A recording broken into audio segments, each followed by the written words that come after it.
देखिए, कर्क राशि वाले वैसे तो दिल के धड़कने से तेरे होने का एहसास होता है, दिल के धड़कने से तेरे होने का एहसास होता है। हम तो यूं ही सांसों को जिंदगी समझ बैठे थे। तो ये बेचारे दिल से काम करते हैं। कर्क राशि का मालिक ही चंद्रमा है, और चंद्रमा मतलब मन। तो मन का वैसे तो बाबूजी ने कहा था मन का हो तो अच्छा और ना हो तो और भी अच्छा, लेकिन ऐसा होता नहीं है, क्योंकि इनके मन के हिसाब से चलते हैं।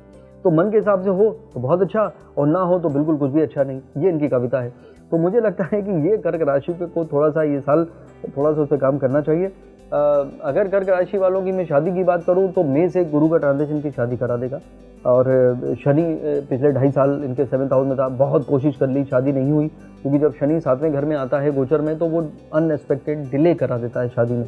तो 2-2.5 साल निकल गए, लेकिन शनि का अभी ढैया तो जरूर चलिए चल रहा है, लेकिन ये गुरु का ट्रांजिशन इनकी मदद करेगा टू गेट मैरिड।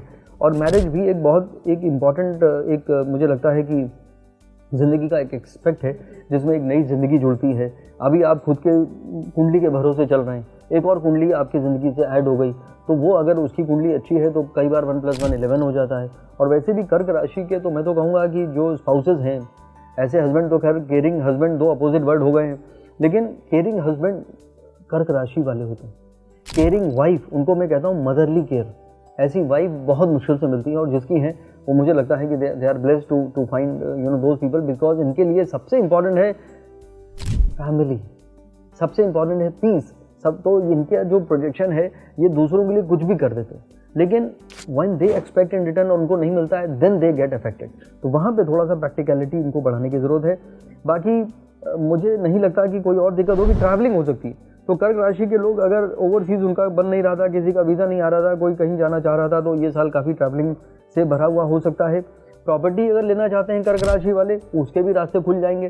तो बहुत सारे इनकी ऐसी इमोशनल जो इनकी डिज़ायर थे बेसिकली, वो मुझे लगता है कि 2024 में इनको मिलने की पूरी संभावना। देखिए, सबसे इम्पॉर्टेंट है, जैसे अगर हम शादी से लेके चलते हैं तो आपको एक नए परिवार से आपकी शादी होती है। वहाँ के स्पेशली अगर मैं विमेन के पॉइंट ऑफ व्यू से बात करूँ, वाइफ के पॉइंट ऑफ व्यू से बात करूँ, तो वहाँ पे नए लॉज हैं, नए इन लॉज हैं, तो आपको एडजस्ट करना, एक्सेप्ट करना और वहाँ पे सबको दोस्त बनाना, इससे शुरुआत करनी चाहिए। बिकॉज इनका इमोशन जो है वही इनका सबसे बड़ी स्ट्रेंथ है और सबसे बड़ी वीकनेस है। तो 2024 में अगर हम रिजोल्यूशन की बात कर रहे थे या कसम की हम बात कर रहे थे, तो इनको ये कसम खानी चाहिए कि I will not give remote control of my happiness in anyone's hand, no matter what I will be happy. और जब मैं खुश हूँ तो मैं भी कोशिश यही करूँगी या करूँगा कि मैं अब मेरी वजह से सब खुश रहें। तो ये अगर ये कर लेते हैं, और करना भी चाहिए, क्योंकि अगर कोई बोले this is who I am, तो आप यही क्लेम करते रहेंगे तो फिर ज़िंदगी भर ऐसे ही रहेंगे। तो जब बदले ही नहीं तो फिर क्या बदलेगा? कुछ भी नहीं बदलेगा।